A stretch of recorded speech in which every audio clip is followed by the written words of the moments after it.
এ আগের ভিডিওতে এই জায়গাটা একটু কেটে গেছিলো, সেই জন্য আমি একটু এইখানে বলে দিচ্ছি, শুধু জাস্ট বলে দেবো অল্প করে।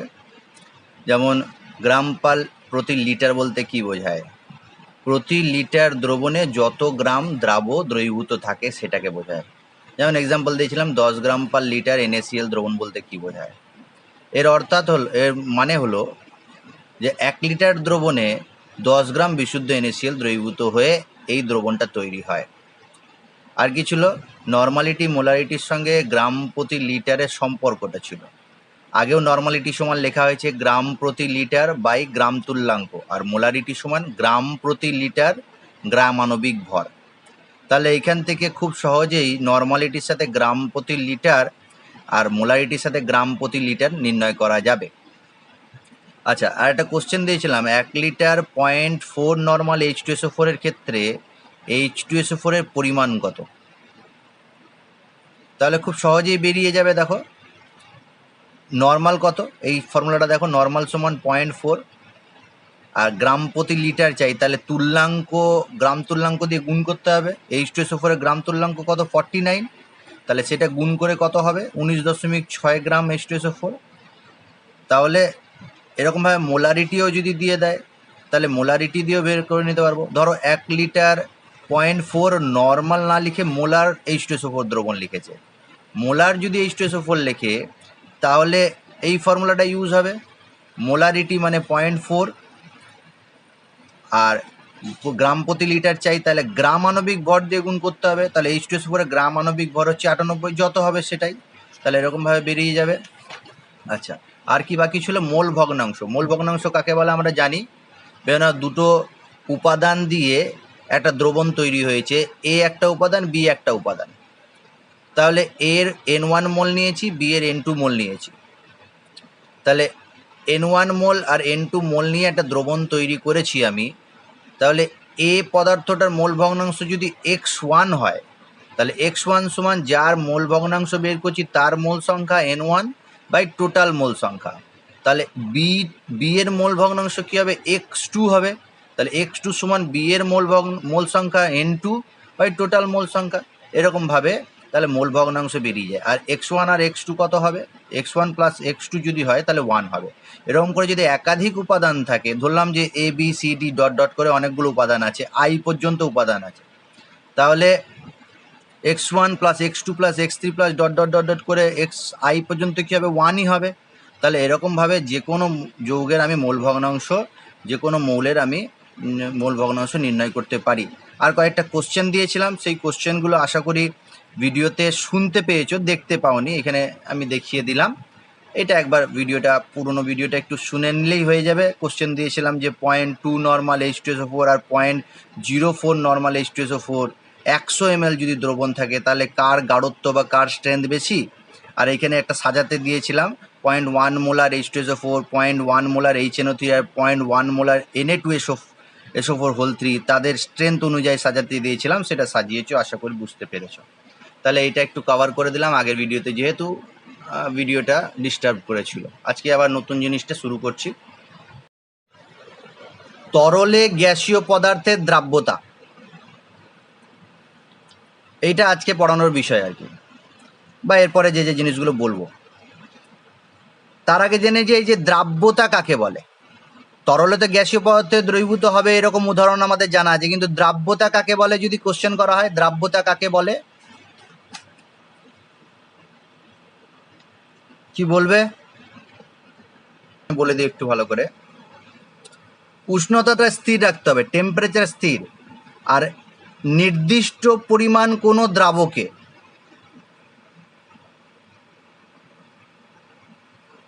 দ্রাবকের পরিমাণটাও নির্দিষ্ট আছে, উষ্ণতা স্থির আছে, আর নির্দিষ্ট পরিমাণ কোনো দ্রাবকে সর্বাধিক যে পরিমাণ দ্রবীভূত হয়ে সম্পৃক্ত দ্রবণ তৈরি করে, এই কথাটা বলতে হবে। সম্পৃক্ত দ্রবণ তৈরি করে তাকে উক্ত ওই উষ্ণতায় ওই নির্দিষ্ট পরিমাণ দ্রাবকে দ্রাব পদার্থের দ্রাব্যতা বলে। এটা জটিল হয়ে গেল। সহজভাবে যদি বলি, তাপমাত্রা যদি স্থির থাকে, নির্দিষ্ট পরিমাণ দ্রাবকে তুমি একটা দ্রাব্য যোগ করেছো, সেই দ্রাব্যটা যোগ করার ফলে যদি দ্রবণটা সম্পৃক্ত হয়ে যায়, যত পরিমাণে দ্রাব্য দ্রবীভূত করেছো সেটা তার দ্রাব্যতা। যেমন এটা মাধ্যমিক লেভেলেই পড়েছিলাম, NaCl এর দ্রাব্যতা 60 বলতে কি বোঝো? NaCl এর দ্রাব্যতা 60 বলতে কি বোঝো? অর্থাৎ তুমি স্থির উষ্ণতায় নির্দিষ্ট পরিমাণ দ্রাবকে বা জলে 60 গ্রাম NaCl যোগ করলে সেই দ্রবণটা সম্পৃক্ত দ্রবণে তৈরি হবে। অর্থাৎ গ্রাম দিয়ে যদি বলি, তাহলে এইটা হয়ে গেল NaCl এর সম্পৃক্ত দ্রবণ তৈরি করতে প্রয়োজনীয় NaCl। তাহলে NaCl এর দ্রাব্যতা 60 হয়ে গেল। এরকমভাবে দ্রাব্যতা আমরা নির্ণয় করেছি আগে। তরল এ গ্যাসীয় পদার্থের দ্রাব্যতা মানে কি? একটা তরল পদার্থ নিয়েছি, সেই লিকুইডে, সেই তরলে একটা গ্যাসীয় পদার্থ আমি দিচ্ছি। তাহলে দেখো, গ্যাসীয় পদার্থ যদি দিই, গ্যাসের অণুগুলো তো সবসময় ছোটাছুটি করে, তাই সহজে তরলে দ্রবীভূত হতে চাইবে না। এখন তুমি যদি একটা পাত্রের মধ্যে তরল নিয়ে, নির্দিষ্ট পরিমাণ তরল নিয়ে তার মধ্যে কিছু গ্যাসীয় পদার্থ দিয়ে ওই তরলেরই বা অন্য গ্যাস পদার্থ হতে পারে, যেমন জল নিয়েছি, ওয়াটার নিয়ে নিলাম, আর সেখানে কার্বন ডাইঅক্সাইড গ্যাস দিয়ে আমি পাত্রটাকে বন্ধ করে দিয়েছি। কার্বন ডাইঅক্সাইডকে অন্য কালারে করে দিলাম, পাত্রটাকে বন্ধ করে দিয়েছি। তাহলে কি হবে? কার্বন ডাইঅক্সাইড আর বাইরে যেতে পারবে না। তখন কার্বন ডাইঅক্সাইড এই জলের পৃষ্ঠতলে অণুগুলো আঘাত করবে, ধাক্কা দেবে, পাত্রের দেওয়ালে ধাক্কা দেবে। যে গ্যাসীয় অণুগুলো জলের কাছাকাছি আসবে সেগুলো দ্রবীভূত হয়ে যাবে। প্রথমে অল্প পরিমাণে দ্রবীভূত হবে, তারপরে ধীরে ধীরে দ্রাব্যতা বাড়তে শুরু করবে। একটা সময় আসবে যখন কার্বন ডাইঅক্সাইডের অণুগুলো জলের মধ্যে দ্রবীভূত হয়ে একটা সম্পৃক্ত দ্রবণ তৈরি করবে।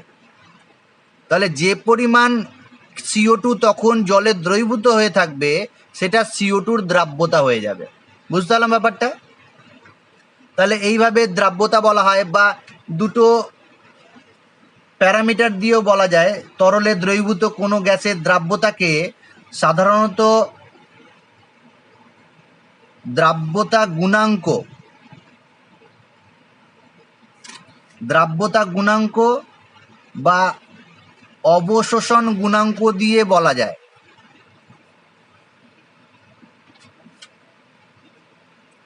অবশোষণ গুণাঙ্ক, দ্রাব্যতা গুণাঙ্ক দিয়েও বলা যায় কোনো পদার্থের দ্রাব্যতা, বা অবশোষণ গুণাঙ্ক দিয়েও বলা যায় কোনো গ্যাসীয় পদার্থের দ্রাব্যতা।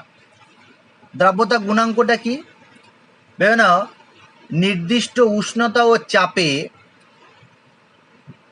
এক আয়তন কোনো তরল দ্রাবকে, এটা ধরলাম একক আয়তন, সেটা 1 লিটার হতে পারে বা যেটা একক নেবে, একক আয়তন বা এক আয়তন কোনো তরলে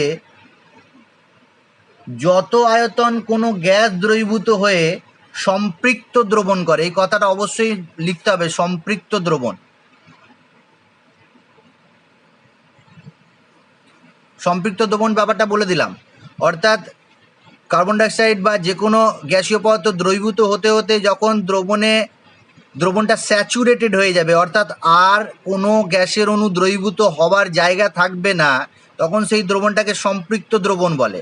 সেটা দ্রাব্যতা গুণাঙ্ক দিয়ে যদি বোঝাতে চাই, তাহলে কি বললাম? নির্দিষ্ট উষ্ণতা ও চাপে এক আয়তন কোনো তরল দ্রাবকে যত আয়তন কোনো গ্যাস দ্রবীভূত হয়ে সম্পৃক্ত দ্রবণ তৈরি করে, তাকে ওই উষ্ণতায় এবং ওই চাপে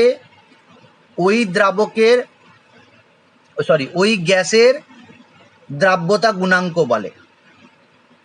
এটা হয়ে গেল দ্রাব্যতা গুণাঙ্ক দিয়ে বোঝানো। অবশোষণ গুণাঙ্ক কাকে বলবে? একই রকম প্রায়, তবে এইখানে নির্দিষ্ট উষ্ণতার সাথে 1 অ্যাটমসফিয়ার চাপ কথাটা বলতে হবে।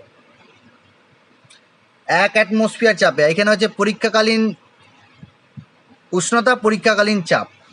তাহলে নির্দিষ্ট উষ্ণতায় 1 অ্যাটমসফিয়ার চাপে একক আয়তন কোনো তরল দ্রাবকে যত পরিমাণ কোনো গ্যাস দ্রবীভূত হয়ে সম্পৃক্ত দ্রবণ তৈরি করে, প্রমাণ উষ্ণতা ও চাপে মানে এসটিপিতে সেই পরিমাণ গ্যাস যে আয়তন দখল করে তাকে পরীক্ষাকালীন উষ্ণতায় এবং ওই চাপে তরলের উক্ত গ্যাসের অবশোষণ গুণাঙ্ক বলে।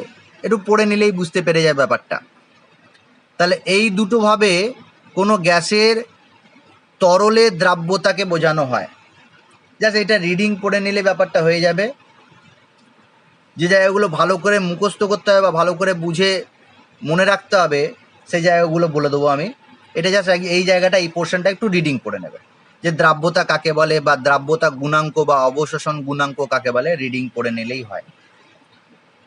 এই যে তরল পদার্থের মধ্যে গ্যাসীয় পদার্থ দ্রবীভূত হয়ে যে দ্রবণটা পাচ্ছি আমরা, সেটা কি কি বিষয়ের ওপর বা কোন কোন প্রভাবক দ্বারা অ্যাফেক্টেড হয় সেটা একটু বলে দেবো। তরলে গ্যাসের দ্রাব্যতার ওপর প্রভাবকারী বিষয়সমূহ কী কী ফ্যাক্টরের ওপর ডিপেন্ড করে এই জিনিসগুলো। 1 নাম্বার, তুমি যে গ্যাসটা নিচ্ছ আর যে তরলটা নিচ্ছ তার প্রকৃতির ওপর। গ্যাসীয় দ্রাব এবং তরল দ্রাবকের প্রকৃতির ওপর এই দ্রবণের দ্রাব্যতাটা নির্ভর করে।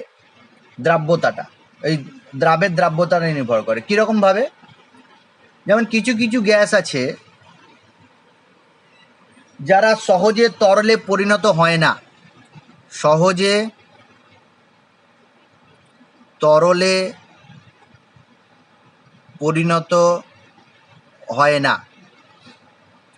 এই গ্যাসের উদাহরণ যেমন হাইড্রোজেন গ্যাস সহজে তরলে পরিণত হয় না, হিলিয়াম গ্যাস সহজে তরলে পরিণত হয় না। কেন?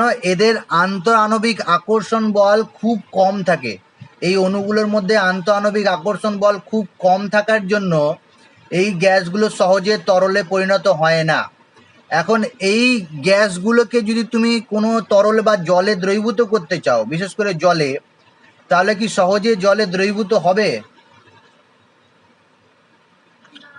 সহজে জলে দ্রবীভূত হবে না।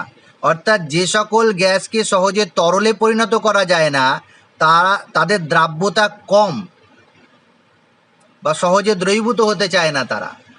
ঠিক একই রকমভাবে কিছু কিছু গ্যাস আছে যারা খুব সহজেই তরলে পরিণত করা যায় যাদের, যেমন কার্বন ডাই অক্সাইডকে সহজে তরলে পরিণত করা যায়, সালফার ডাই অক্সাইডকে সহজে তরলে পরিণত করা যায়।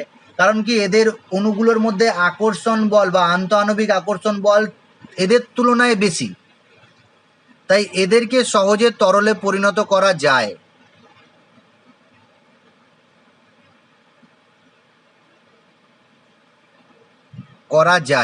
তাহলে এদের দ্রাব্যতা কি হবে? এদের দ্রাব্যতা বেশি হবে। তাহলে এইরকম এই ফ্যাক্টরগুলো জাস্ট একবার, এটাও মুখস্থ করার কিছু নেই, রিডিং পড়ে নিলেই হয়, একবার কোশ্চেন থাকে না এখান থেকে। আবার কিছু কিছু গ্যাস আছে যারা জলে আয়নিত হয়ে যায়, যেমন HCl গ্যাসকে যদি আমি জলের সংস্পর্শে নিয়ে যাই তাহলে সে কি হয়, H2ওর সাথে বা H2ওতে বিয়োজিত হয়ে যায়, H প্লাস অ্যাকুয়াস বা H3O প্লাসও লিখতে পারতাম, আর Cl মাইনাস অ্যাকুয়াসে পরিণত হয়ে যায়, বিয়োজিত হয়ে দ্রবীভূত হয়ে যায়। তাহলে এই সকল গ্যাস যারা জলে বিয়োজিত হয়ে যায় তাদের দ্রাব্যতা কি হবে? জলে বেশি হবে না কম হবে? বেশি হবে, দ্রাব্যতা বেশি হবে। আবার কিছু কিছু গ্যাস আছে যারা জলের সাথে দ্রবীভূত হয়ে বিক্রিয়াও করে নেয়, অর্থাৎ অতিরিক্ত মাত্রায় দ্রবীভূত হয়। কিছু কিছু গ্যাস আছে যেমন NH3 গ্যাস, অ্যামোনিয়া, এই জলের সংস্পর্শে এলে প্রচুর পরিমাণে দ্রবীভূত হয়ে যায়। কারণ কি? বিক্রিয়া করে নেয় জলের অণুগুলোর সাথে, NH4+ তৈরি করে অ্যাকুয়াস আর OH মাইনাস অ্যাকুয়াস তৈরি করে। তাহলে অ্যামোনিয়া গ্যাসেরও জলের দ্রাব্যতা অনেক বেশি। তবে আবার কিছু দ্রাবক আছে জলের পরিবর্তে যদি তুমি দ্রাবককে চেঞ্জ করে না, যেমন বলেছি প্রকৃতি, কার প্রকৃতি, দ্রাবের প্রকৃতি আর দ্রাবকেরও প্রকৃতি। জলের পরিবর্তে তুমি যদি কোনো অর্গানিক সলভেন্ট নিয়ে নাও, বেনজিন নিয়ে নাও বা ক্লোরোফর্ম নিয়ে নাও, তাহলে দ্রাব্যতা কমে যাবে। বেনজিন যদি নিয়ে নিই C6H6, তাহলে অ্যামোনিয়া দ্রবীভূত হতেই চাইবে না, কারণ অ্যামোনিয়ার সাথে বেনজিনের কোনো বিক্রিয়া হয় না, বা বেনজিনের সাথে অ্যামোনিয়ার কোনো রকম বিয়োজিত বা অ্যামোনিয়া কোনো রকম বিয়োজন হয় না, সেই জন্য দ্রাব্যতা কম, জলে দ্রাব্যতা বেশি। তাহলে দ্রাব আর দ্রাবকের প্রকৃতির উপর কী হবে দ্রাব্যতাটা নির্ভর করে, এটা বলে দেওয়া হলো। এর পরের পয়েন্টটা খুব ইম্পর্টেন্ট, সেটা হচ্ছে উষ্ণতার প্রভাব। এই উষ্ণতার প্রভাবটা একটু ভালো করে পড়বে, স্টার দিয়ে রাখো বইতে, যে গ্যাসীয় পদার্থ জলে দ্রবীভূত হবে বা তরলে দ্রবীভূত হবে, উষ্ণতার প্রভাব কি? Temperature effect.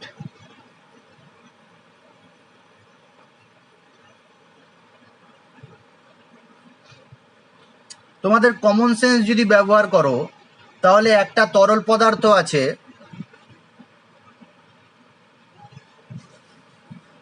সেই তরল পদার্থে একটা গ্যাস দ্রবীভূত অবস্থায় আছে, দিয়ে একটা দ্রবণ তৈরি করেছে, রিভার্সেবল সাইন দিয়ে লিখলাম,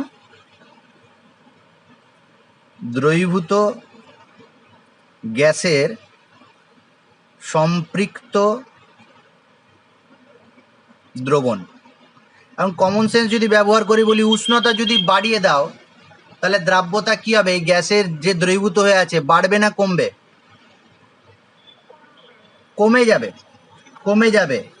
আচ্ছা, যদি কেমিস্ট্রি দিয়ে ব্যাপারটা দিতে চাই, তাহলে এই যে বিক্রিয়াটা আছে সেটা হচ্ছে ডেল্টা এইচ নেগেটিভ হয়, বা বলতে পারি less than zero. Delta H less than zero মানে কি? এক্সোথার্মিক না এন্ডোথার্মিক? এক্সোথার্মিক বিক্রিয়া, এটা তাপ উৎপাদক বিক্রিয়া। অর্থাৎ তুমি যদি গ্যাসের সাথে তরল দ্রবীভূত করে দাও, তাহলে যে দ্রবণটা তৈরি হবে সেটা তাপ উৎপাদক, এক্সোথার্মিক বিক্রিয়া। ডান দিকে এক্সোথার্মিক হলে বাঁ দিকে কি হবে? এন্ডোথার্মিক বিক্রিয়া। এখন উষ্ণতা যদি বৃদ্ধি করো, তাহলে লা স্যাতেলিয়ার নীতি অনুযায়ী সিস্টেম কি চাইবে? উষ্ণতা কমাতে চাইবে। কোন দিকে গেলে উষ্ণতা কমবে? ডান দিকে না বাঁ দিকে গেলে উষ্ণতা কমবে? বাঁ দিকে গেলে উষ্ণতা কমবে, কারণ বাঁ দিকটা এন্ডোথার্মিক তাপ শোষক। তাহলে যখনই উষ্ণতা বৃদ্ধি করবে, দ্রবীভূত গ্যাসগুলো বুদবুদ আকারে বেরোতে শুরু করবে। এরকমও আমরা দেখেছি, যদি তুমি কোনো পাত্রে জল নিয়ে সেটাকে যদি গরম করতে শুরু করো, তাহলে দেখবে ধীরে ধীরে বাবেল কাটছে, বেরোচ্ছে বুদবুদ আকারে, জলের ভেতর থেকে কিছু গ্যাস বেরিয়ে আসছে। কারণ জলের ভেতরে অনেকগুলো গ্যাস দ্রবীভূত অবস্থায় থাকে, বিশেষ করে CO2 আর O2। এখন তুমি যখন উত্তপ্ত করবে বা উষ্ণতা বৃদ্ধি করতে শুরু করবে, ব্যাকওয়ার্ড রিয়াকশান হতে শুরু করবে, বুদবুদ আকারে গ্যাস নির্গত হতে শুরু করবে তরলের মধ্যে দিয়ে। যে তরলে গ্যাসের গাঢ়ত্ব বা দ্রাব্যতা হ্রাস পাবে এবং সাম্য অবস্থা পুনঃপ্রতিষ্ঠিত হবে অ্যাকর্ডিং টু লা স্যাতেলিয়ার প্রিন্সিপাল। তাহলে উষ্ণতার প্রভাবটা এইরকমভাবে বলতে হবে। চাপের প্রভাবটাও কি খুব ইম্পর্টেন্ট, চাপের প্রভাবটা স্টার দিয়ে রাখো, ভেরি ভেরি ইম্পর্টেন্ট বলে লিখে রাখো।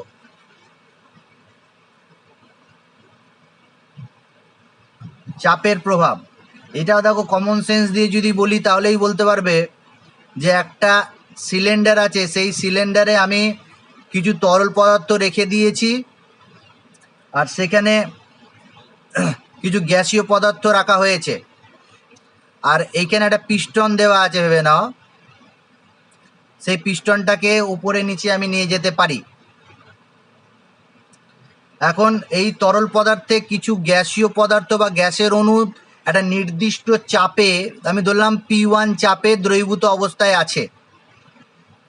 এখন যদি পিস্টনটাকে তুমি যদি আরও প্রেশার বাড়িয়ে দাও, চাপটাকে যদি বাড়িয়ে দাও, P2 করে দাও চাপটাকে বাড়িয়ে,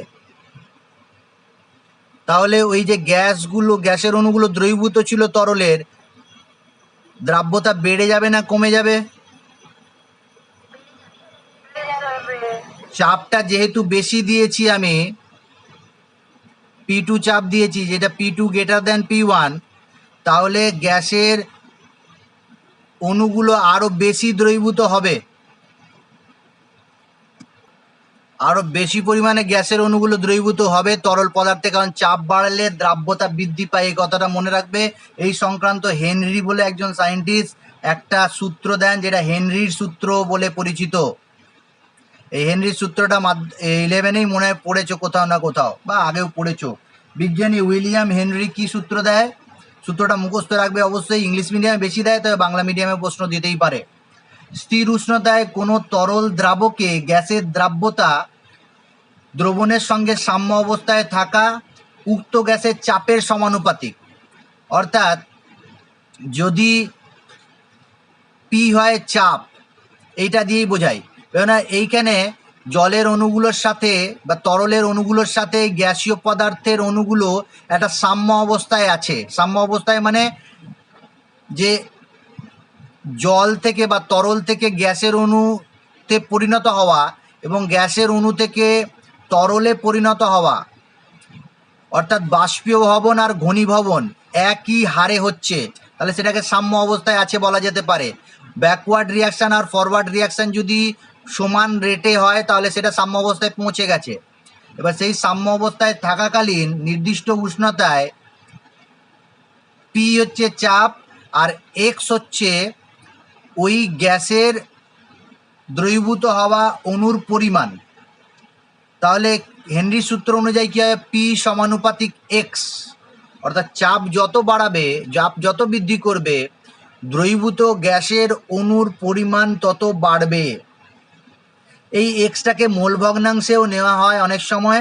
আর যদি পদার্থটা তরল থাকে, যদি স্থির উষ্ণতায় কোনো তরল দ্রাবকে দ্রবীভূত কোনো গ্যাসের পরিমাণটা মোল ভগ্নাংশের পরিবর্তে মোলার গাঢ়ত্ব দিয়েও প্রকাশ করা যায়, তখন কি আমি একটু পরে বলছি। হ্যাঁ, এক্সটাকে বলে দিই। তাহলে পি সমানুপাতিক এক্স, যত চাপ বাড়াবে দ্রবীভূত গ্যাসের পরিমাণ তত বাড়বে, তবে একটা নির্দিষ্ট সীমা পর্যন্ত। তাহলে পি ইকুয়ালস টু যদি করি, একটা ধ্রুবক পাবো যেটাকে বলছি কে সাফিক্সে এইচ এক্স। কে এইচটা কি? হেনরির ধ্রুবক, হেনরির সূত্র সংক্রান্ত ধ্রুবক বা হেনরিজ ল কনস্ট্যান্ট।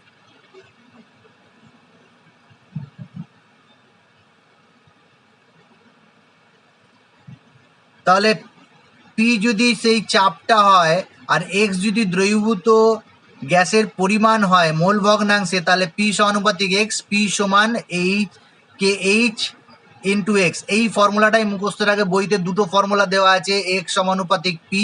এইটা মুখস্থ রাখার দরকার নেই, এইটাই তুমি ব্যবহার করবে, যেটা আমি বলছি সেটাই। এখন যদি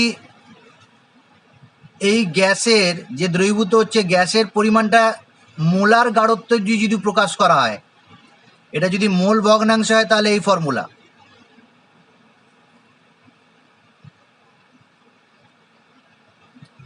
মোলার গাঢ়ত্ব যদি প্রকাশ করা হয়, তাহলে ফর্মুলাটা এরকম ভাবেই লিখবে, যেরকম ভাবে আমি বলে দিচ্ছি। তাহলে দ্রবীভূত গ্যাসীয় পদার্থের পরিমাণ, যেটা মোলার গাঢ়ত্বেই নিয়েছি, সেটা সমানুপাতিক পি হবে, এইভাবে লিখবে। তাহলে সি সমানুপাতিক থেকে ইকুয়ালস টুতে গেলাম, ফর্মুলা আসবে কে এইচ ইন্টু পি। যদি পরিমাণটা মোলার গাঢ়ত্ব দিয়ে দেয়, তাহলে এই ফর্মুলাটা মুখস্থ রাখবে। এই দুটো ফর্মুলা যেভাবে শেখাচ্ছি সেভাবে মনে রাখবে। এই কে এইচ যেটা হেনরি কনস্ট্যান্ট, সেই হেনরি কনস্ট্যান্টের মানটা বা এই হেনরি কনস্ট্যান্ট কি কি বিষয়ের উপর নির্ভর করে, এটা আমরা একটু দেখব। আর এই কে এইচ এর বৈশিষ্ট্যটা একটু দেখে নেব। জাস্ট রিডিং পড়বে, বইতে যে পয়েন্টগুলো দেওয়া আছে হেডিংগুলো পড়বে। 1 নাম্বার, হেনরি কনস্ট্যান্ট ডিপেন্ড করে, নির্ভর করে যে গ্যাসটা নিচ্ছ সেই গ্যাসের প্রকৃতির উপর নির্ভর করবে। যেমন দুটো গ্যাস নিয়েছে, একটা নিচে নাইট্রোজেন, একটা নিচে অক্সিজেন। তাহলে ওই নির্দিষ্ট উষ্ণতায় একটি তরল পদার্থে বা নির্দিষ্ট তরল দ্রাবকে তুমি যদি নাইট্রোজেন গ্যাস দ্রবীভূত করো আর অক্সিজেন গ্যাস দ্রবীভূত করো তাহলে হেনরির কনস্ট্যান্টের ভ্যালু আলাদা আলাদা হবে, মানটা আলাদা আলাদা হবে। কারণ কি, নাইট্রোজেনের দ্রাব্যতা আর অক্সিজেনের দ্রাব্যতা এক নয়। যদি নাইট্রোজেনের আর অক্সিজেনের দ্রাব্যতা এক না হয় তাহলে এই ফর্মুলা দিয়ে দেখো তুমি পি সমানুপাতিক এক্স, তাহলে এক্স এর দ্রাব্যতা যদি কম হয় একই পরিমাণ চাপে তাহলে কে এর মানটা আলাদা হয়ে যাবে। যে আমি ধরলাম যে অক্সিজেন এর দ্রাব্যতা বেশি, অক্সিজেনের দ্রাব্যতা বেশি আর নাইট্রোজেনের দ্রাব্যতা কম, তাহলে এই ফর্মুলাটাকে মেনটেন করার জন্য তোমার কেএইচ এর ভ্যালুটাকে বাড়াতে বা কমাতে হবে। কি বললাম বুঝতে পারলে? জাস্ট এটা এক্সাম্পল দিয়ে বুঝিয়ে দিই। 25 ডিগ্রি সেন্টিগ্রেড উষ্ণতায় N2 ক্ষেত্রে হেনরি কনস্ট্যান্টের মান 8.6 × 10⁴, আর 25 ডিগ্রি সেন্টিগ্রেড উষ্ণতায় হেনরি কনস্ট্যান্টের মান অক্সিজেনের ক্ষেত্রে হচ্ছে 4.2 × 10⁴ অ্যাটমসফিয়ার। তাহলে পার্থক্য হচ্ছে কেন?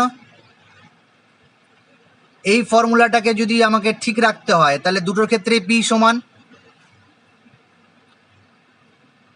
এক্স এর মান যেহেতু আলাদা, নাইট্রোজেনের ক্ষেত্রে আলাদা আর অক্সিজেনের ক্ষেত্রে আলাদা, তাহলে কেএইচ এর মান আলাদা হয়ে যাবে। এখন তুমি এই ফর্মুলা দিয়ে আর এই মান দিয়ে বলে দিতে পারবে যে অক্সিজেন বেশি দ্রবীভূত হয় না নাইট্রোজেন বেশি দ্রবীভূত হয়, কেএইচ এর মান দিয়ে বলতে পারবে? অক্সিজেন বেশি দ্রবীভূত হয়। যারা বুঝে নিয়েছে তারা বলে দিলে যে অক্সিজেন বেশি দ্রবীভূত হয় কারণ এর কেএইচ এর ভ্যালু কম। তাহলে কেএইচ এর ভ্যালু যদি কম থাকে তাহলে এক্স এর ভ্যালুটা বেশি হতে হবে, গুণফলটাকে সমান করতে হবে। তাহলে এটা নির্ভর করে, এক বললাম কি গ্যাসের প্রকৃতির ওপর, কোন গ্যাসটা নিচ্ছ। দুই, তরলের প্রকৃতির ওপরও নির্ভর করে, কোন তরলে গ্যাসীয় পদার্থটা দ্রবীভূত হয়। যেমন যদি জলে তুমি একটা গ্যাসীয় পদার্থকে দ্রবীভূত করো আর বেনজিনে দ্রবীভূত করো তাহলে আলাদা আলাদা মান পাবে। বইতে দেওয়া আছে, একটু দেখে নিও। জলের ক্ষেত্রে নাইট্রোজেনের দ্রাব্যতা আর বেনজিনের ক্ষেত্রে নাইট্রোজেনের দ্রাব্যতার ক্ষেত্রে কেএইচ এর মান আলাদা আলাদা। যদি দুটি গ্যাসের আংশিক চাপ একই হয়, 3 নম্বর পয়েন্ট, আংশিক চাপ যদি একই হয় তবে স্থির উষ্ণতায় একটি নির্দিষ্ট দ্রাবকে যে গ্যাসের কেএইচ এর মান বেশি তার দ্রাব্যতার মান কম হবে। এটা আগেই বলে দিয়েছি। যেমন 25 ডিগ্রি সেন্টিগ্রেড উষ্ণতায় জলে অক্সিজেন গ্যাস দ্রবীভূত করছো, কেএইচ এর মান হচ্ছে 4.2 × 10⁴ অ্যাটমসফিয়ার। অক্সিজেন গ্যাস জলে দ্রবীভূত করছো। আর 37 ডিগ্রি সেন্টিগ্রেড উষ্ণতায় এই মানটা হয়ে গেল 5.0 × 10⁴ অ্যাটমসফিয়ার। তুমি নিজেই বলে দিতে পারবে যে 25 ডিগ্রি এবং 27 ডিগ্রি সেন্টিগ্রেড উষ্ণতায় কোন উষ্ণতায় জলে অক্সিজেন বেশি দ্রবীভূত হয়, বলো দেখি। এটা না এটা 25 ডিগ্রিতে বেশি দ্রবীভূত হয়। আর এটা আমরা উষ্ণতার প্রভাবেও দেখে নিয়েছি যে উষ্ণতা বৃদ্ধি পেলে দ্রাব্যতা হ্রাস পায়। তাহলে এটা হয়ে গেল কেএইচ এর বৈশিষ্ট্য। আর হেনরির সূত্রের ভ্যালিডিটি বা হেনরির সূত্রের প্রযোজ্যতা জাস্ট রিডিং পড়ে নেবে একবার। হেনরির সূত্রে কোন কোন ক্ষেত্রে প্রযোজ্য হবে, কোন কোন ক্ষেত্রে প্রযোজ্য হবে না।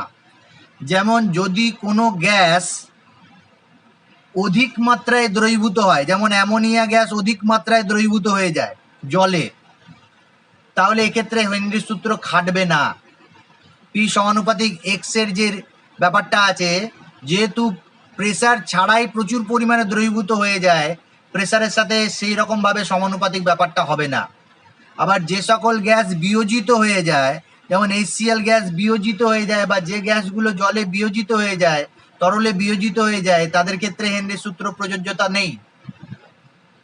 আর যারা বিক্রিয়া করে যৌগ গঠন করে নেয় তাদের ক্ষেত্রেও কিন্তু হেনরির সূত্রের প্রযোজ্যতা নেই। গ্যাসের চাপ খুব বেশি বা উষ্ণতা খুব কম হলে হেনরির সূত্র সঠিকভাবে প্রযোজ্য হয় না, একবার দেখে নেবে। এর পরেরটা যে পয়েন্টটা আছে, হেনরির সূত্রের সাহায্যে কয়েকটি ঘটনার ব্যাখ্যা, এটা একটু ভালো করে পড়বে। এখান থেকে 1 বছর দেখেছিলাম কোশ্চেন দিয়েছিল। হেনরির সূত্রের সাহায্যে কয়েকটি ঘটনার ব্যাখ্যা, যেমন একটা ঘটনার ব্যাখ্যা তো তুমি খুব ভালো করে জানো, আর এই ব্যাখ্যাটা বা এই ব্যাপারটা তোমরা নিজস্ব চোখে দেখেছো। সোডা ওয়াটারের যে বোতলটা থাকে সোডা ওয়াটার, সেখানে কি গ্যাস কোন তরলে দ্রবীভূত থাকে? CO2 গ্যাস জলে দ্রবীভূত অবস্থায় থাকে। এটা হচ্ছে সোডা ওয়াটার। আমি এখানে সোডা ওয়াটার লিখতেই পারি।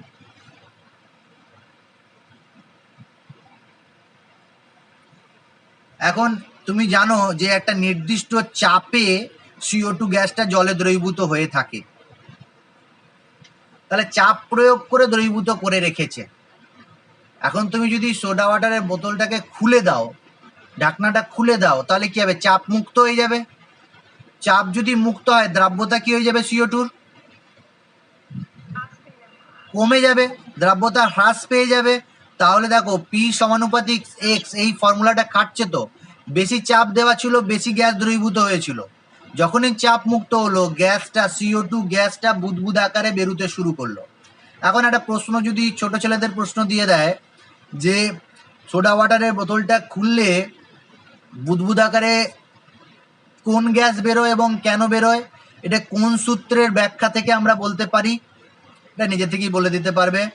নেক্সট যে পয়েন্টটা আছে সেটা একটু স্টার দিয়ে রাখো, স্বয়ং সম্পূর্ণ শ্বাসযন্ত্র, স্কুবা বলা হয় যেটাকে।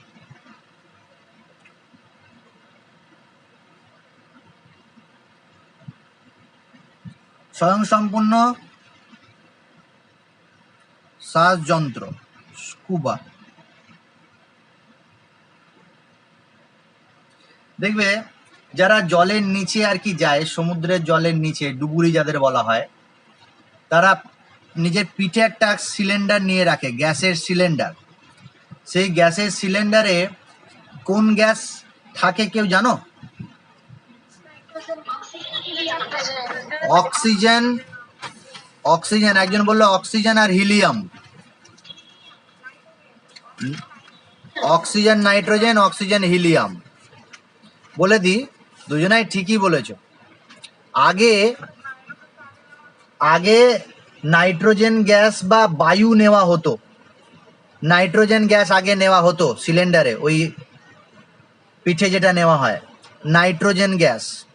কিন্তু এখন নাইট্রোজেন গ্যাস নেওয়া হয় না, এখন অক্সিজেন নেওয়া হয় আর হিলিয়াম নেওয়া হয়। আগে অক্সিজেনের সাথে নাইট্রোজেন থাকতো। অক্সিজেনের সাথে নাইট্রোজেন থাকলে কি অসুবিধা হতো আর কেন অক্সিজেনের সাথে হিলিয়াম নেওয়া হয়েছে সেটা বলে দিই। যেমন এখানে 20% অক্সিজেন নেওয়া হয়, 80% হিলিয়াম নেওয়া হয়। হিলিয়াম বেশি নেওয়া হয়, আগে নাইট্রোজেন নেওয়া হতো।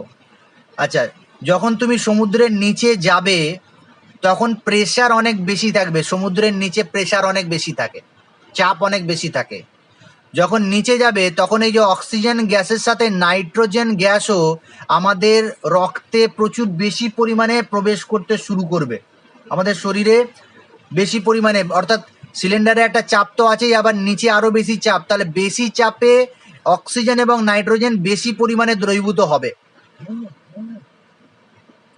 এখন তুমি যখন নিচে সব কাজকর্ম করে ওপরে উঠে আসবে, চাপ মুক্ত হয়ে যাবে। চাপ যদি মুক্ত হয়ে যায় তাহলে নাইট্রোজেন গ্যাস প্রচুর পরিমাণে আমাদের বডি থেকে বেরোতে শুরু করবে, আর এত তাড়াতাড়ি বেরোতে শুরু করবে যে আমাদের যে ভেনগুলো আছে রক্তের, তার মধ্যে, তার ভেতরে ওই নালীর মধ্যে প্রচুর পরিমাণে চাপের সৃষ্টি করবে। আর প্রচুর পরিমাণে তাড়াতাড়ি বেরোতে শুরু করলে আমাদের একটা পেন হবে, খুব যন্ত্রণা হবে শরীরে, অসহ্য যন্ত্রণা। এত বেশি যন্ত্রণা হয় মাঝে মাঝে, সেই যন্ত্রণা সহ্য না করতে পেয়ে ডুবুরিরা মরে যেতেও পারে, মারা যেতেও পারে। যেহেতু নাইট্রোজেন গ্যাস প্রচুর পরিমাণে দ্রবীভূত হয় বেশি চাপে, সেই পরিবর্তে কি নেওয়া হয়েছে? হিলিয়াম নেওয়া হয়েছে। হিলিয়ামের দ্রাব্যতা অনেক কম, কারণ গ্যাসের প্রকৃতি দিয়ে আমরা দেখে নিয়েছি যে হিলিয়াম গ্যাস সহজে তরলে পরিণত হয় না, সেই জন্য এর দ্রাব্যতা অনেক কম। দ্রবীভূত হতেই চায় না, যদি প্রেসার দাও তাও দ্রবীভূত হবে না, নাইট্রোজেন কিন্তু বেশি দ্রবীভূত হয়ে যাবে। এখন যদি হিলিয়াম বেশি দ্রবীভূত না হয় আমাদের শরীরে, তাহলে যখন বেরুবো তখন আমাদের শরীর থেকে বেরুবেও না হিলিয়াম বেশি, কারণ বেশি দ্রবীভূত হয়নি।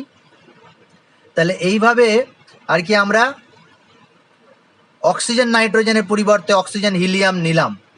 আর একটা পদ্ধতি আছে, তুমি যদি আস্তে আস্তে ওঠো, অর্থাৎ অল্প একটু উঠলে একটু দাঁড়িয়ে গেলে, আবার একটু ওপরের দিকে সমুদ্রের উপর দিকে উঠলে আবার একটু ওয়েট করলে, এরকমভাবে যদি ওঠো তাহলেও কিন্তু এটা অত বেশি কষ্টদায়ক বা যন্ত্রণাদায়ক হয় না।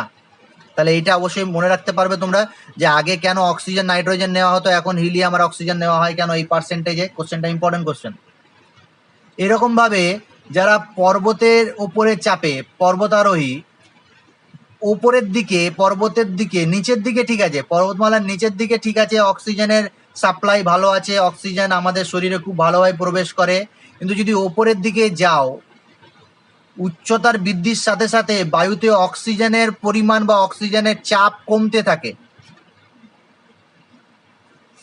ওপরে, পর্বতের ওপরে, না ওই পর্বতে চেপে গেছো তুমি, চাপ কমে গেছে, তাহলে আমাদের বডিতে, আমাদের রক্তে অক্সিজেনের পরিমাণ কমতে শুরু করবে যখন তুমি উপরের দিকে যাবে, কারণ চাপ কমে গেছে।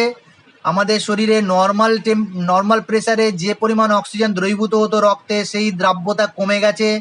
অক্সিজেনের যদি গাঢ়ত্ব বা দ্রাব্যতা কমে যায় আমাদের রক্তে, তাহলে আমাদের একটা অসুবিধা সৃষ্টি হয়। সেটা কি কি সৃষ্টি হয় অসুবিধার?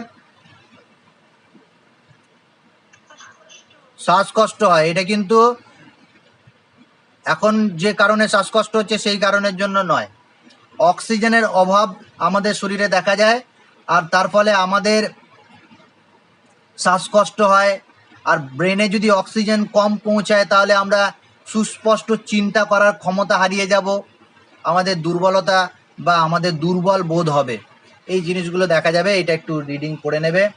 আর হেনরির সূত্র থেকে এই যে P = KH(x) বা যে ফর্মুলাটা ছিল C দিয়ে, C = KH(p), এই দুটো ফর্মুলা দিয়ে কয়েকটা অঙ্ক করা আছে, নিউমেরিক্যাল প্রবলেম করা আছে, কোনোদিনই পরীক্ষায় দেয় না, আর যদি দেয়ও উদাহরণের অঙ্কগুলো একটু দেখে নেবে, আশা করি নিজে থেকেই বুঝতে পারবে। এই অঙ্কগুলো দেয় না বলে আমি এগুলোর বেশি ডিসকাস করছি না, একবার 4-5টা আছে মনে হয়, উদাহরণের অঙ্ক একটু দেখে নেবে। কঠিন দ্রবণ, নেক্সট টপিক। তরল পদার্থে, গ্যাসীয় পদার্থের দ্রবণ দেখে নিলাম। কঠিন দ্রবণ মানে কি? কঠিন পদার্থে কঠিন পদার্থ দ্রবীভূত থাকবে, অর্থাৎ এখানে দ্রাবটাও কঠিন, দ্রাবকটাও কঠিন, আর যে দ্রবণটা হবে সেটা কি হবে? তরল। দ্রবণটাও কঠিন হবে। তাহলে কঠিনে কঠিনে দ্রবণ তৈরি করছি আমি। কোনটা কিভাবে বুঝবো? আমরা তো জানি কোনটা দ্রাবক কোনটা দ্রাবক, অনেক আগেই পড়া হয়ে গেছে এগুলো।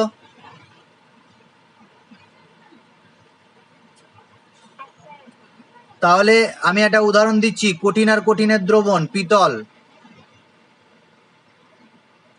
দ্রাবক কি হবে? কপার আর জিঙ্ক। কপার আর জিঙ্ক হবে। এবার আমাকে বলতে হবে দ্রাবক কোনটা, কপার না জিঙ্ক? পার্সেন্টেজ জানলে বলতে পারবে। জিঙ্ক হচ্ছে দ্রাবক, 36% থাকে, আর এটা আনুমানিক থাকে 64%। তাহলে জিঙ্ক হয়ে গেল দ্রাবক আর কপার হয়ে গেল দ্রাবক। তাহলে কঠিন আর কঠিন পদার্থে এরকম দ্রবণ পাওয়া যায়, এরকম অনেকগুলো বইতে উদাহরণ দেওয়া আছে, একটু দেখে নেবে। 2-1টা উদাহরণ অবশ্যই দরকার। এবারের ভাগটা একটু দেখে নেওয়া দরকার আছে। কঠিন কঠিনের দ্রবণ যেটা, তার 2 রকম প্রকৃতি আছে। এক, যদিও কোনো বছর দেয়নি, আমার মনে হয় কোশ্চেনটা ভালো দিতে পারে, পরীক্ষায় দেওয়া উচিত একটু। প্রতিস্থাপিত কঠিন দ্রবণ 1 নাম্বার, সাবস্টিটিউশনাল সলিড সলিউশন। আর দ্বিতীয়টাও বলে দিই, এটাকে বলা হয় আন্তঃস্থানিক কঠিন দ্রবণ। অন্তঃস্থানিক কঠিন দ্রবণ। যেটাকে বলা হয় ইন্টারস্টিসিয়াল সলিড সলিউশন। এই সাবস্টিটিউশনাল সলিড সলিউশন আর ইন্টারস্টিসিয়াল সলিড সলিউশন, এটা আমি সলিড পড়াতে গিয়ে বলেছিলাম। এবার প্রতিস্থাপিত সলিড সলিউশন মানে কি? এটা একটা দ্রাবকের কণা আছে, তারা নির্দিষ্ট একটা অ্যারেঞ্জমেন্ট আছে তাদের, এটা দ্রাবক বলে ছেড়ে দিলাম, বই থাকলে বই দেখো একটু। আর এই একই আকৃতি বিশিষ্ট বা একই সাইজের দ্রাবের কণা আছে, এটা দ্রাবক। এখন এখান থেকে যে দ্রবণটা তৈরি হবে সেখানে কি হবে, এই দ্রাবকের কণাগুলোকে প্রতিস্থাপিত করে সরিয়ে দিয়ে যদি দ্রাবের কণা প্রবেশ করে যায় তাহলে দ্রবণ তৈরি হবে। অর্থাৎ এই যে দ্রবণটা তৈরি হবে সেখানে দ্রাবের কণাগুলো ভেতরে প্রতিস্থাপিত হয়ে, অর্থাৎ দ্রাবকের কণাগুলোকে প্রতিস্থাপিত হয়ে নিজে সেই জায়গাটা দখল করেছে এরকম ভাবে। তাহলে সেই যে দ্রবণটা পাচ্ছি সেটাকে বলছি আমরা প্রতিস্থাপিত কঠিন দ্রবণ। অর্থাৎ এইখানে দ্রাবকণা আর দ্রাবকের কণার আকারটা প্রায় একই। এই যে সংকর ধাতুটা পেলাম বা দ্রবণ পেলাম, সেক্ষেত্রে দ্রাবকের কণাকে দ্রাবের কণা প্রতিস্থাপিত করে দ্রবণটা তৈরি করেছে। যেমন এটা কার ক্ষেত্রে দেখা যায়, কপার নিকেল ধাতুর ক্ষেত্রে, পিতলের ক্ষেত্রে দেখা যায়, ব্রোঞ্জের ক্ষেত্রে দেখা যায়, গোল্ড কপার সংকর ধাতুর ক্ষেত্রে দেখা যায়। এটা আন্তঃস্থানিক বা অন্তঃস্থানিক বা ইন্টারস্টিসিয়াল সলিড সলিউশন কি, দ্রাবের কণাগুলো যেমন আছে, দ্রাবকের কণাগুলো যেমন আছে এখানে লিখে নিলাম আমি,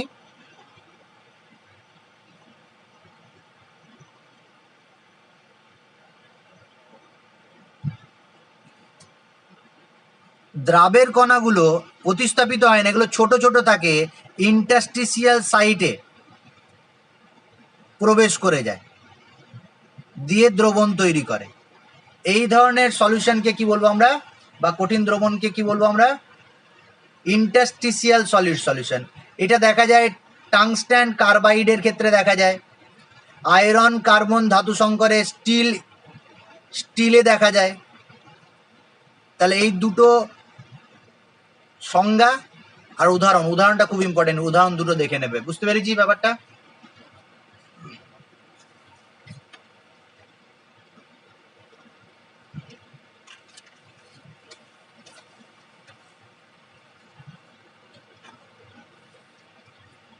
এবার আমাদের আসছে তরলে বাষ্পচাপ। তরলের বাষ্পচাপ ভেরি ভেরি ইম্পর্টেন্ট বলে লিখে রাখো তো।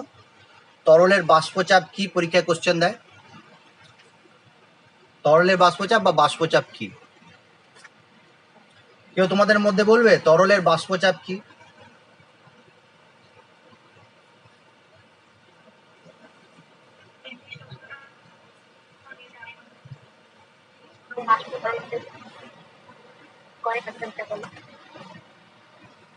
বলে দিই একটা জিনিস, না এটা ঠিক আছে, আমি বুঝেছি কি বলছো তুমি।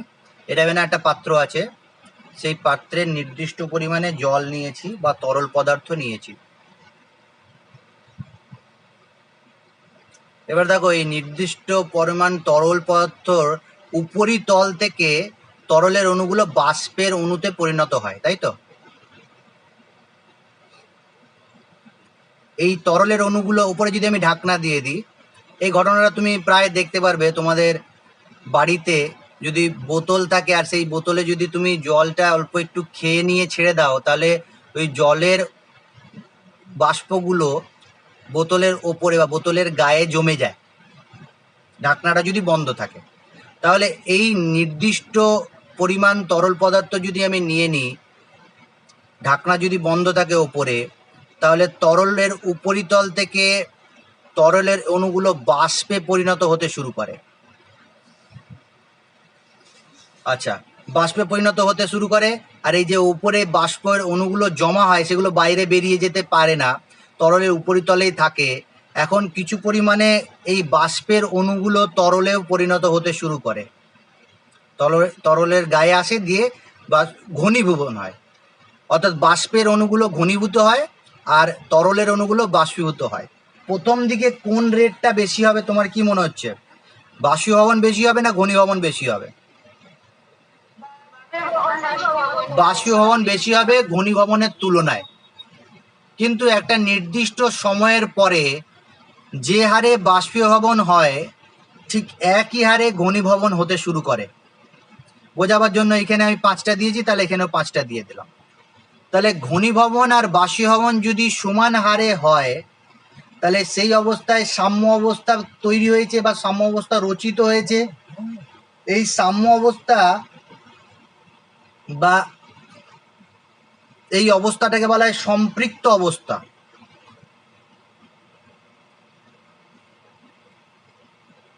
সম্পৃক্ত অবস্থা কখন বলছি?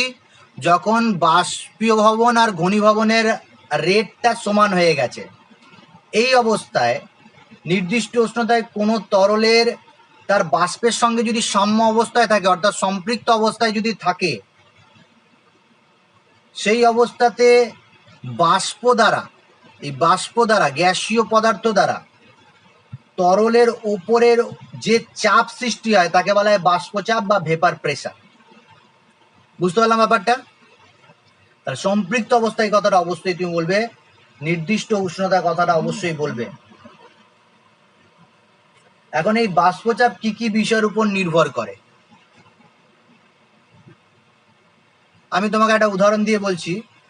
তুমি এই তরল পদার্থের সাথে বা এই তরল পদার্থটাকে তুমি নিয়েছো ইথার, আর একটা নিয়েছো জল, ওয়াটার। এই দুটোর ক্ষেত্রে বাষ্পচাপ কি একই হবে?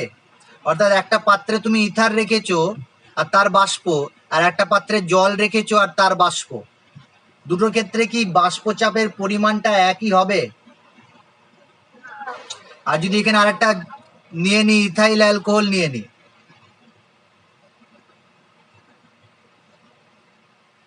তাহলে ইথার, জল আর অ্যালকোহল এই তিনটে যদি আমি নিই আলাদা আলাদা পাত্রে, তাহলে বাষ্পচাপ কি একই হবে আলাদা হবে? কি মনে হচ্ছে কার সবচেয়ে বেশি বাষ্পচাপ হবে?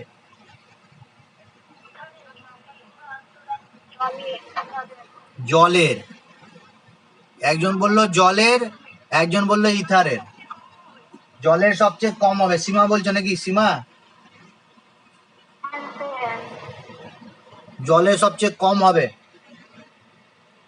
আগে জেনে নাও যে সাধারণ উষ্ণতায় কার বাষ্পীয় ভবন বেশি। সাধারণ উষ্ণতায় ইথার, জল না অ্যালকোহল, কার বাষ্পীয় ভবন বেশি?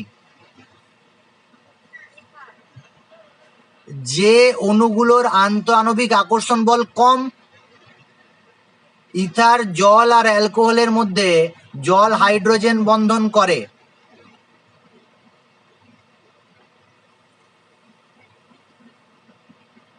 আবার একটা জলের অণু যে হাইড্রোজেন বন্ধনটা করে সেটা প্রচুর স্ট্রং হয়, এরকম ভাবেও দেখানো হয়।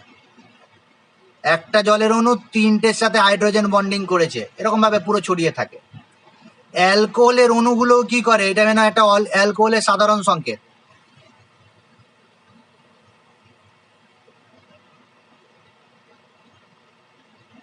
এটা অ্যালকোহলের অণু, একটা অ্যালকোহলের অণু আর একটা অ্যালকোহলের অণুর সাথে হাইড্রোজেন বন্ধন করেছে। তাহলে যেহেতু এখানে হাইড্রোজেন বন্ধনের পরিমাণ বা সংখ্যা বেশি অ্যালকোহলের তুলনায়, তাহলে এর তরল থেকে বাষ্পে যাবার প্রবণতা কি হবে? কম হবে, অনেক কম হবে। আর এর ক্ষেত্রে একটু বেশি, মানে বাষ্পে যাওয়ার প্রবণতা কম হবে, এ বাষ্পে যাওয়ার প্রবণতা এর তুলনায় বেশি হবে। আর ইথারে কোনো হাইড্রোজেন বন্ধনই হয় না, যেমন এখানে হচ্ছে ইথারের সংকেত। ইথারের অণুগুলো, একটা ইথারের অণু আর একটা ইথারের অণুর সাথে কোনো হাইড্রোজেন বন্ধন করেনি, তাহলে এইটা কি হবে? বাষ্পে যাবার প্রবণতা সবচেয়ে বেশি, সবচেয়ে বেশি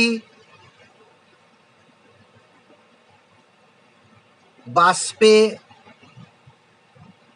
যাবে বা বাষ্পে পরিণত হবে। তারপর এ তারপর এ, যে যত বেশি বাষ্পে পরিণত হবে, বাষ্পীভূত হবে, তার ক্ষেত্রে বাষ্পীভবন ঘনীভবনের রেটটা অর্থাৎ বাষ্পর চাপটাও বেশি হবে। সবচেয়ে বেশি বাষ্পচাপ এর, এটা 1 নাম্বার। তারপরে বাষ্পচাপ অ্যালকোহল, আর তারপরে বাষ্পচাপ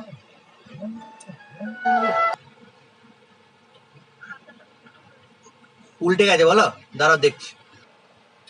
তাহলে আমি দেখতে পেলাম যে তরল, যেরকম তরল নিচ্ছ তার ক্ষেত্রে বাষ্পচাপ আলাদা। তাহলে তরলের প্রকৃতির ওপর বাষ্পচাপ নির্ভর করে, আর কিভাবে করে একটা উদাহরণ দিয়ে দেখিয়ে দিলাম। উষ্ণতার উপর নির্ভর করবে তরলের বাষ্পচাপ। তুমি একটা পাত্রে জল নিয়েছো, 25 ডিগ্রি সেন্টিগ্রেড উষ্ণতায় বাষ্পচাপ আর 50 ডিগ্রি সেন্টিগ্রেড উষ্ণতায় বাষ্পচাপ, কোনটার ক্ষেত্রে বাষ্পচাপ বেশি হবে মনে হচ্ছে? এইখানে দেখো যে হারে বাষ্পে যাবে, এইখানে বাষ্পায়নের হার বা বাষ্পে পরিণত হওয়ার পরিমাণ বেড়ে যাবে। চাপ উষ্ণতা বৃদ্ধি হলে যেহেতু তরল থেকে বাষ্পে যাওয়ার প্রবণতা বেশি হয়ে যায়, বাষ্পের পরিমাণ বেশি হয়ে যায়, তাহলে বাষ্পচাপ বেশি হয়ে যাবে। তাহলে উষ্ণতা বৃদ্ধি হলে বাষ্পচাপ বৃদ্ধি পায়। নেক্সট যেটা, তরল দ্রাবকে কোনো কঠিন পদার্থ যদি দ্রবীভূত করি, যে দ্রবণ তৈরি হয়, তার ক্ষেত্রে বাষ্পচাপ। এরকমভাবে ভেরি ইম্পর্টেন্ট লিখে রাখো, একটা কোশ্চেন দেয়। যা পড়ালাম এত দূর সবগুলো বাদ দিয়ে যদি কোশ্চেন করা হয়, এখান থেকে এই প্রশ্নটা করবে। এটা মানে একটা তরল পদার্থ, বিশুদ্ধ তরল বা বিশুদ্ধ দ্রাবক নিয়েছো, সেই বিশুদ্ধ দ্রাবককে মনে মনে ভাবো জল, ওয়াটার।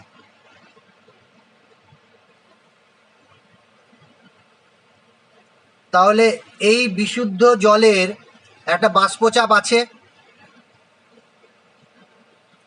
সেটাকে ধরলাম বিশুদ্ধ জল বা বিশুদ্ধ দ্রাবকের বাষ্পচাপ পি, মাথায় 0 লিখেছি, P0, বিশুদ্ধ দ্রাবকের বাষ্পচাপ।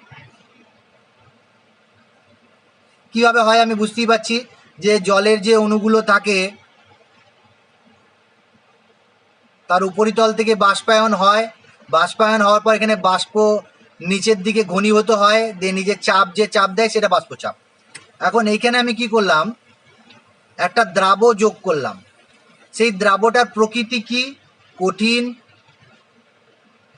অনুদ্বায়ী। অনুদ্বায়ী মানে কি? বাষ্পীভূত হয় না, নন ভোলাটাইল বলা হয়, নন ভোলাটাইল সলিড। তাহলে নন ভোলাটাইল সলিড দিলাম, তাহলে একটা দ্রবণ তৈরি হলো, ভেবে নাও। এখানে মনে মনে ভাবো যে ওই জলের মধ্যে গ্লুকোজ দিয়ে দিয়েছো বা জলের মধ্যে ইউরিয়া দিয়ে দিয়েছো, তাহলে এটা একটা দ্রবণ পেলে। সেই দ্রবণের বাষ্পচাপটা যদি পি হয়, দ্রবণের বাষ্পচাপ পি, কোশ্চেন করা হচ্ছে যে P0 আর পি কোনটা বেশি?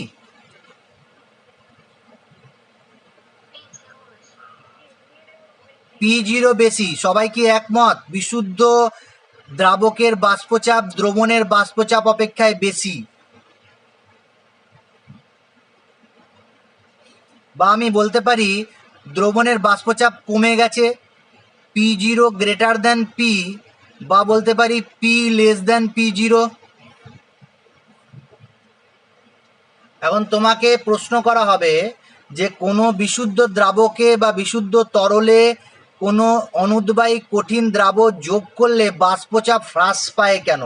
বাষ্পচাপের হ্রাসের কারণ,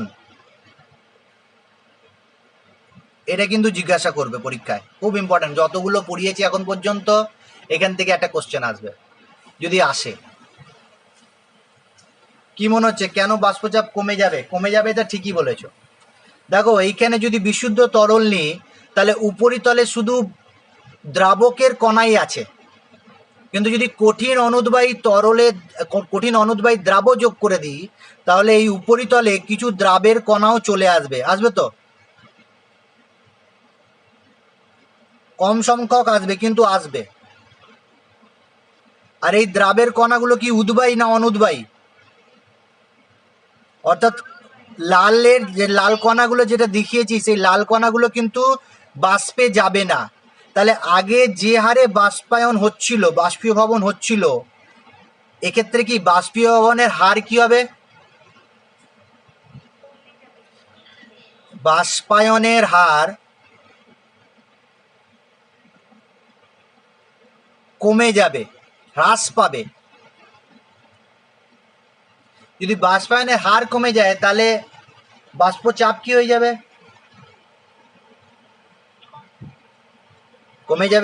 কমে যাবে। তাহলে খুব সহজেই বলে দিতে পারি, যদি বিশুদ্ধ দ্রাবকে আমি কঠিন অনুদ্বায়ী দ্রাব পদার্থ যোগ করি যে দ্রবণ তৈরি হবে, সেক্ষেত্রে দ্রবণের উপরিতলে দ্রাবকের কণা ছাড়াও অনুদ্বায়ী দ্রাবের কণা পাওয়া যায় বা দ্রাবের কণা থাকবে। বিশুদ্ধ দ্রাবকের ক্ষেত্রে বাষ্পায়নের হার যা হচ্ছিল তার থেকে বাষ্পায়নের হার কমে যাবে, বাষ্পচাপ কমে যাবে। লিখতে পারবো তো?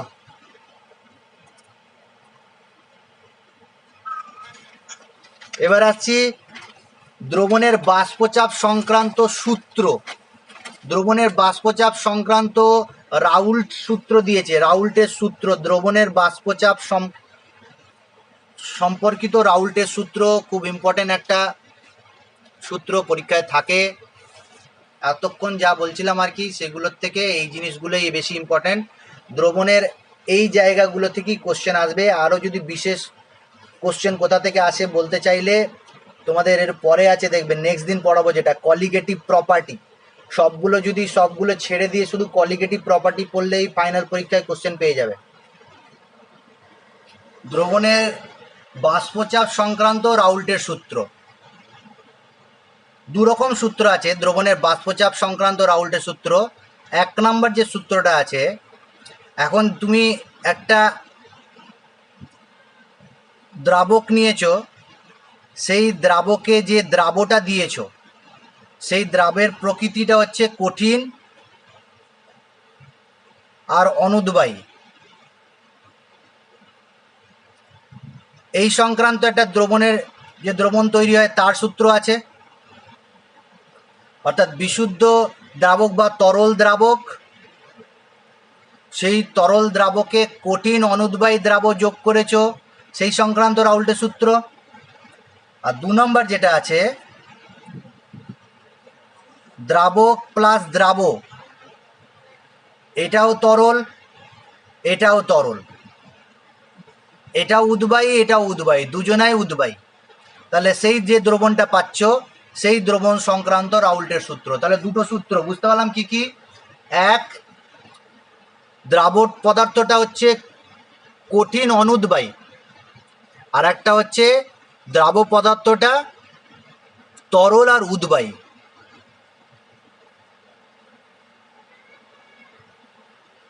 এক নাম্বার সূত্রটা দিচ্ছি, দেখো ভালো করে, খুব সহজে একদম ভালো করে শুনবে, খুব ইজি। এখন এই এক নাম্বার কেসের ক্ষেত্রে তুমি যখনই কোনো বিশুদ্ধ তরলে কঠিন অনুদ্বায়ী দ্রাব দেবে, যে দ্রবণটা হবে তার বাষ্পচাপ কি হবে? কমে যাবে না বেড়ে যাবে? কমে যাবে। সেই সংক্রান্ত রাউল যে সূত্র দিচ্ছে সেই সূত্রটা হলো যে স্থির উষ্ণতায়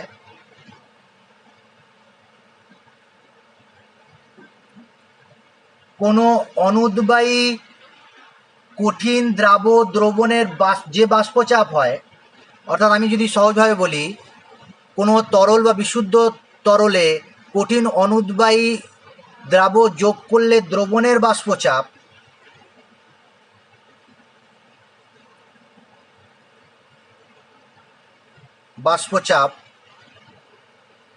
সেই দ্রবণে দ্রাবকের মোল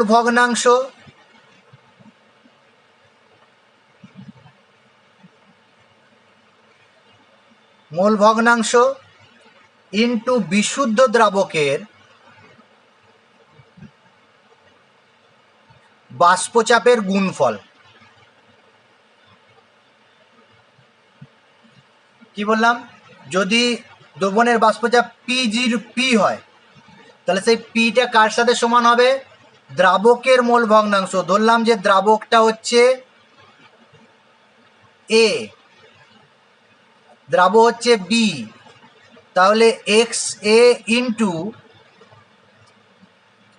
বিশুদ্ধ তরল বা বিশুদ্ধ দ্রাবক, সেটা হচ্ছে P0। এটা রাউল্টের প্রথম সূত্র বা রাউল্টের বাষ্পচাপ সংক্রান্ত প্রথম সূত্র। বুঝতে পেরেছি ব্যাপারটা? স্থির উষ্ণতায় কোনো অনুদ্বায়ী দ্রাবের দ্রবণের বাষ্পচাপ ওই উষ্ণতায় বিশুদ্ধ দ্রাবকের বাষ্পচাপ এবং দ্রাবকের মোল ভগ্নাংশের গুণফলের সমান। এটা যদি একটু ব্যাখ্যা করা হয় তাহলে আমি কি করলাম, একটা পাত্রের মধ্যে বিশুদ্ধ তরল বা বিশুদ্ধ জল নিয়েছি, সেই বিশুদ্ধ জলের বাষ্পচাপ হচ্ছে P0 বিশুদ্ধ দ্রাবকে। এখন যদি এখানে আমি কঠিন পদার্থ যোগ করি, সেই কঠিন পদার্থ বা কঠিন দ্রাবটা অনুদ্বায়ী,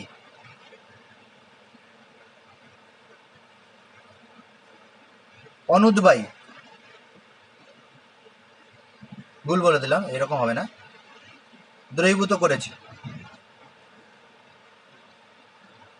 যে দ্রবণটা পেয়েছি সেই দ্রবণের বাষ্পচাপ P, তাহলে P সমান কি হবে, দ্রাবকের বাষ্পচাপ ইন্টু সেই দ্রাবকের মোল ভগ্নাংশ। আচ্ছা, একটা জিনিস এখানে লিখে দিচ্ছি, তোমরাও খাতায় কোথাও লিখে রাখো, দ্রাবক যখনই ব্যাপারটা লিখবো তার ক্ষেত্রে যে সাফিক্সটা দেব সেটা 1 দিয়ে দেব। যেমন যদি বলি দ্রাবকের মোল ভগ্নাংশ, তাহলে কি লিখব, x1। যদি বলি দ্রাবকের ওজন, তাহলে কি লিখব, W1। যদি বলি দ্রাবকের মলিকুলার ওয়েট বা আণবিক ওজন, তাহলে লিখব M1। যদি বলি দ্রাবকের মোল সংখ্যা, তাহলে স্মল n1। দ্রাবকগুলোকে আমি সবসময় 1 সাফিক্স দিয়ে চিহ্নিত করব, আর দ্রাবকগুলোকে কি দিয়ে চিহ্নিত করব, 2 দিয়ে। তাহলে দ্রাবের মোল ভগ্নাংশ x2, দ্রাবের ওয়েট হচ্ছে W2, দ্রাবের মলিকুলার ওয়েট হচ্ছে M2, দ্রাবের মোল সংখ্যা হচ্ছে N2 ইত্যাদি। তাহলে এই যে ফর্মুলাটা আমি পেয়েছি, এখানে কি লিখব, x এর নিচে কি লিখব, 1। এটা হচ্ছে ফর্মুলা। এখন তোমাকে যদি একটা গ্রাফ অঙ্কন করতে দেয় এই সংক্রান্ত, কি ভার্সেস কি দিয়েছে, বাষ্পচাপ বনাম মোল ভগ্নাংশ বা দ্রাবকের মোল ভগ্নাংশ। পরীক্ষায় দেয়, হ্যাঁ এটা। আচ্ছা, দুদিকে আমি এরকম করে বন্ধ করে দিলাম, এইদিকে বাষ্পচাপ বৃদ্ধি পায় আর এইদিকে মোল ভগ্নাংশ বৃদ্ধি পায়। কার মোল ভগ্নাংশ, x1 এর মোল ভগ্নাংশ।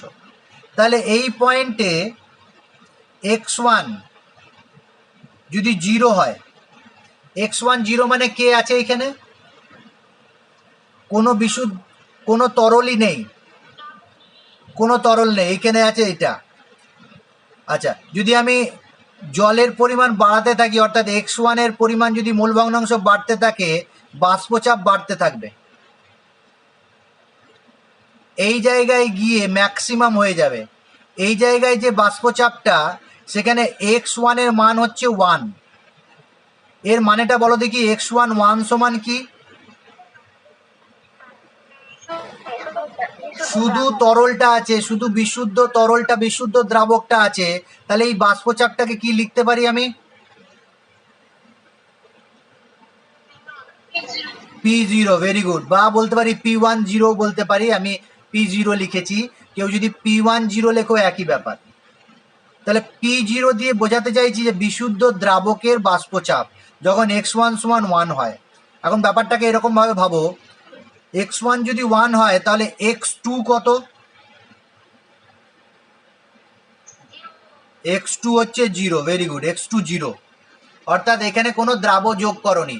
এখন যদি দ্রাব যোগ করতে করতে যাও, বাষ্পচাপটা কি হবে, কমতে কমতে যাবে, আর এইখানে যখন x2 সমান 1 হয়ে যাবে তখন বাষ্পচাপ কি হয়ে যাবে? 0 হয়ে যাবে, কারণ কঠিন যে অনুদ্বায়ী তরল দ্রাবটা আছে সে তো বাষ্পে যায় না। তাহলে এইটা যে গ্রাফটা পেয়েছি সেই গ্রাফটা বুঝতে অসুবিধা নেই কারো?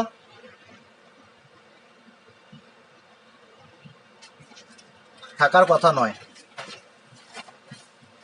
এখন যদি দুটোই উদ্বায়ী হয়, তার মানে দ্রাবটা উদ্বায়ী, দ্রাবকটা উদ্বায়ী, সেক্ষেত্রে কি হবে আমি আগে বুঝিয়ে দিই ব্যাপারটা। যে এখানে আমি একটা দ্রাবক নিয়েছি এ আর একটা দ্রাব নিয়েছি বি, এইটা কম আছে এটা বেশি পরিমাণে আছে, সেই জন্য দ্রাব আর দ্রাবকের নাম দিয়েছি। এটা উদ্বায়ী আর এটা উদ্বায়ী। এখন এদের যে দ্রবণটা তৈরি হবে সেই দ্রবণে তরল দশা আর বাষ্প দশা, সেই দুটো দশাতে এও থাকবে বিও থাকবে, তাই তো? এ গ্যাসটাও থাকবে আর বি গ্যাসটাও থাকবে। এখন যদি আলাদা আলাদা করে বলি প্রথম সূত্র অনুযায়ী, তাহলে আমি বলতে পারি এর নাও বাষ্পচাপ দ্রবণের P1 আর এর দ্রবণের বাষ্পচাপ P2। তাহলে P1 সমান রাউল্টের সূত্র থেকে কি লিখতে পারি? x1 P10 লিখতে পারি, আর এইখানে লিখতে পারি x2 P20। প্রথম সূত্র অনুযায়ী, রাউল্টের প্রথম সূত্র অনুযায়ী লিখতে পারি তো এই দুটো। এখন এই দুটোকে নিয়ে যদি একটা দ্রবণ তৈরি করি, তাহলে এই দুটো উদ্বায়ী দ্রাবকের জন্য যে দ্রবণটা পাচ্ছি সেই দ্রবণের বাষ্পচাপ আমি বললাম P। তাহলে P সমান, দেখো একটা সূত্র আছে আংশিক চাপ সূত্র, ডাল্টনের আংশিক চাপ সূত্র। তাহলে P সমান P1 প্লাস P2, মনে আছে তো? ডাল্টনের আংশিক চাপ সূত্র P1 সমান P1 প্লাস P2। এখন P1 সমান কি পেয়েছি? x1 P10 plus x2 P20। তাহলে এইটা হয়ে গেল দ্বিতীয় সূত্র, যেটাকে ভাষায় বলা হলে কিরকম হবে? নির্দিষ্ট উষ্ণতায় উদ্বায়ী দ্রাব এবং উদ্বায়ী দ্রাবক দ্বারা গঠিত দ্রবণ, উদ্বায়ী দ্রাব এবং উদ্বায়ী দ্রাবক দ্বারা গঠিত দ্রবণের কোনো একটি উপাদানের বাষ্পচাপ, যে কোনো একটা উপাদানের বাষ্পচাপ ওই উষ্ণতায় বিশুদ্ধ উপাদানের বাষ্পচাপ এবং দ্রবণে উপাদানটির মোল ভগ্নাংশের গুণফলের সমান। অর্থাৎ একটাই বলতে চাইছে, এটার ক্ষেত্রেও তাই হবে, এটার ক্ষেত্রেও তাই হবে। এখন দুটো দ্রবণের বাষ্পচাপ যদি বলি, তাহলে এদের দুজনের বাষ্পচাপের যোগফল হয়ে যাবে। তাহলে এখানে ক্লিয়ার হয়ে গেছে আমাদের কাছে ব্যাপারটা। এখন যদি এখানে গ্রাফ অঙ্কন করতে দেয় তোমাকে,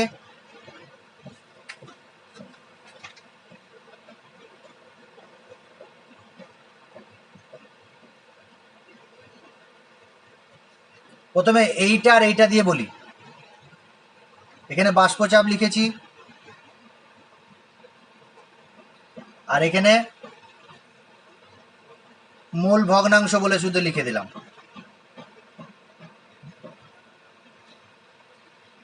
x1 সমান 0। আচ্ছা, আর একটা জিনিস এখানে ধরে নিলাম যে এ যে দ্রাবকটা আছে তার উদ্বায়ী বা তার ভোলাটাইলিটি বেশি। অর্থাৎ আমি বলতে চাইছি কি, এ বেশি বাষ্পে যায় বি এর তুলনায়। ধরে নাও এটা হচ্ছে ইথার আর বিটা হচ্ছে জল, তাহলে ইথার বেশি যাবে জলের তুলনায়। তাহলে P10 গ্রেটার দেন P20, এইটা ধরে নিয়েই কাজটা করছি। তাহলে এখানে x1 সমান 0, তাহলে এখানে x1 সমান কি হবে? 1। তাহলে এইখানে কি আছে? শুধুমাত্র বিশুদ্ধ এ আছে, এর বাষ্পচাপ ধরলাম এখানে আছে P10।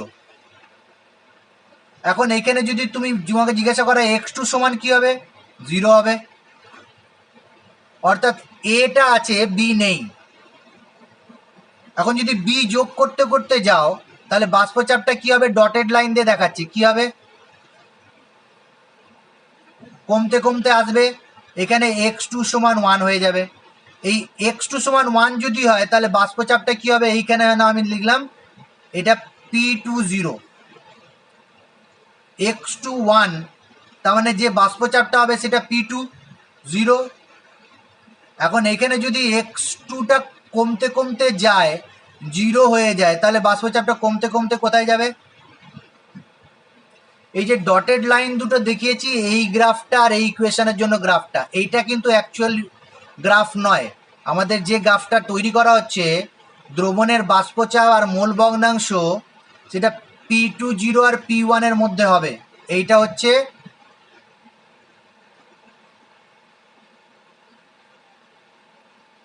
P সমান P1 plus P2 equals to X1 P10 X2 P20।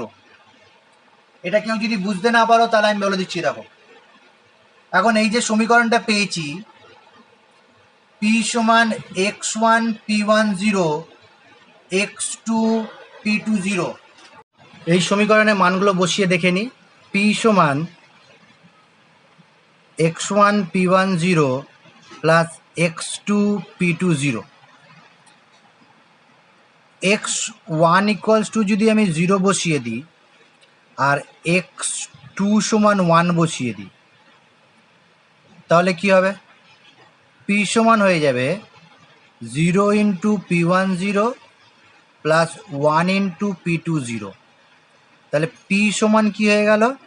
P সমান হয়ে গেল P20। তাহলে দেখো X2 সমান 1 আর X1 সমান 0 বসালে P20 পাচ্ছি, মানে এই পয়েন্টটা পাচ্ছি। আবার তুমি যদি X1 সমান 1 বসাও তাহলে কি হয়ে যাবে? X2 সমান 0 হয়ে যাবে। এখন এই সমীকরণে বসাচ্ছি P সমান X1 সমান 1 আছে, তাহলে 1 ইন্টু P10 0 ইন্টু P20, তাহলে কি হয়ে গেল? P10। তাহলে এই পয়েন্টটা পেয়ে যাচ্ছি। এখন আমি যদি এই সমীকরণের X1 বা X2 এর ভ্যালুটা যদি ধীরে ধীরে বৃদ্ধি করি, হয় না, X1 0 থেকে যদি ধীরে ধীরে বাড়াই, X1 সমান 1-এ চলে যাই, বা X2 এর ভ্যালুটা ধীরে ধীরে কমাতে কমাতে X2 সমান 0-তে চলে যায়, তাহলে এই সরলরেখাটা পাবো। তাহলে এই সমস্ত গ্রাফটাই দেখাতে পারি আমি, বা যদি আমাকে কোনো দ্রবণ যেটা দুটো দ্রাবক নিয়ে তৈরি, একটা দ্রাবক একটা দ্রাবক নিয়ে তৈরি, যেখানে দুটোই উদ্বায়ী, তখন কিন্তু ঘটনাটা এরকম ঘটবে, এই গ্রাফটা পাবো। এবার পরীক্ষার সময় তুমি শুধু এই গ্রাফটা এঁকে দিতে পারো, তবে এই দুটো এঁকে দিলে খুব ভালো হয়, যেখানে P1 সমান X1 P10 এই গ্রাফটা, আর P2 সমান X2 P20 এই গ্রাফটা। মানে 1 নম্বর সমীকরণের গ্রাফটা হচ্ছে এইটা, 2 নম্বর সমীকরণের গ্রাফটা, এটা 2 নম্বর সমীকরণের গ্রাফটা, আর এইটা যেটা মেন যেটা সেটা 3 নম্বর সমীকরণের গ্রাফটা, এটা 3 নম্বরের গ্রাফটা এইটা। তাহলে এই হলো ড্র করে আমি করে নিতে পারি। এটা কিন্তু পরীক্ষায় দেয়, খুব ইম্পর্টেন্ট একটা জায়গা আছে, এটা জিনিস আছে। বাকিগুলো হয়তো নেক্সট ভিডিওতে আমরা পড়াবো। আজকে এখান পর্যন্ত। কোনো প্রশ্ন থাকলে করতে পারো।